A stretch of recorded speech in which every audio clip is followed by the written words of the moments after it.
Shalom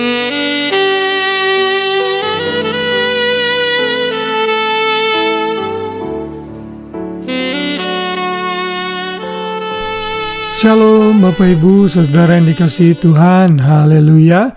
Kita bersyukur hari ini sudah memasuki minggu yang baru di pekerjaan kita, Senin 26 Mei 2025.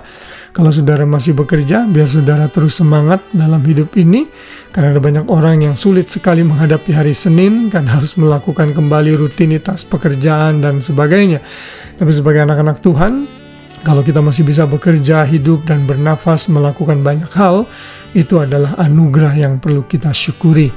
Dan sekali lagi, saya kembali menyampaikan renungan malam hari demi hari untuk menemani saudara, sehingga kita bisa sama-sama belajar, khususnya belajar dalam ketaatan kita kepada Tuhan di sepanjang bulan Mei ini. Sekali lagi, kalau sudah diberkati, bantu like, share, komen renungan ini kepada orang lain, sudah bagikan kepada orang lain, sehingga orang lain pun diberkati. Saudara, hari ini kita belajar dengan judul ketaatan dan kekudusan. Kita akan membaca dalam ayat hafalan kita 1 Petrus 1 ayat 14. Di sana dikatakan, hiduplah sebagai anak-anak yang taat dan jangan turuti hawa nafsu yang menguasai kamu pada waktu kebodohanmu. Saudara, ayat ini muncul dalam perikop mengenai kekudusan dan kasih persaudaraan yang Petrus tulis di dalam suratnya. Saudara, kalau saudara membaca ayat-ayat sebelumnya, itu ada perikop dari ayat 3-12 dengan judul pengharapan, iman, dan kasih. Saudara harus bersyukur untuk kasih karunia yang sudah sampai kepada kita, sehingga kita diselamatkan dari murka Allah. Dan di dalam ayat 12, Petrus mengingatkan betapa pelayanannya itu sungguh karena anugerah dan perantaraan dari Roh Kudus, sehingga dia bisa memberitakan berita Injil kepada para pembacanya pada saat itu.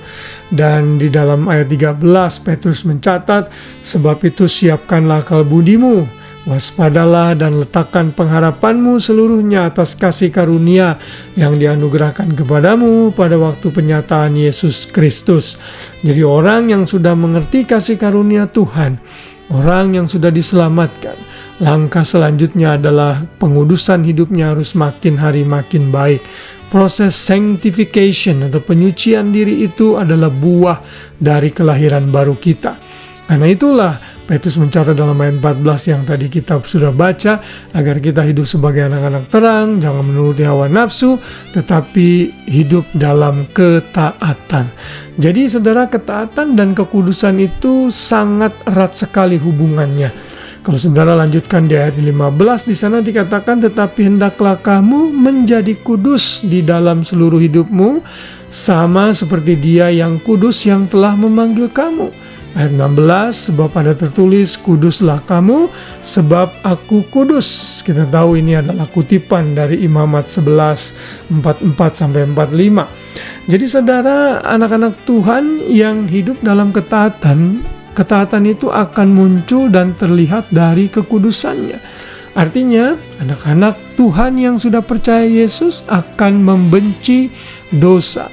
Dia tidak akan mengikuti hawa nafsunya yang membawanya kepada kebodohan, sehingga mereka mempermalukan nama Tuhan. Sebagai anak-anak Tuhan, secara posisi kita sudah dikuduskan dalam kelahiran baru. Kemudian setelah itu kita terus berprogres, makin hari makin kudus. Hal ini disebut dengan progressive sanctification, di mana kita terus melakukan pengudusan sampai kita tutup mata, selesai di hadapan Tuhan.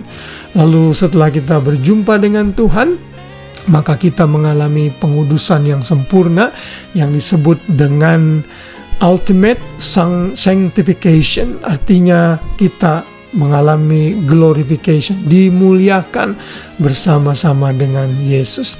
Saudara, jadi kalau saudara mau tahu bagaimana hidup dalam ketaatan, simple saja, belajarlah hidup dalam kekudusan, belajarlah meninggalkan dosa, belajarlah meninggalkan keinginan duniawi, keinginan daging yang terus berperang dalam diri kita untuk kita bisa mengalahkannya. Karena itulah firman Tuhan akan menjadi senjata yang sangat ampuh untuk kita bisa menang atas iblis, menang atas pencobaan, sehingga kita hidup dalam ketaatan dan kekudusan yang sesungguhnya. Haleluya, kiranya Roh Kudus memampukan kita untuk hal ini, sehingga kita bisa menjadi pribadi yang taat, dan itu akan terlihat dari kekudusan hidup kita masing-masing. Haleluya, selamat malam, selamat beristirahat, biar kasih Kristus menaungi kita semua. Shalom.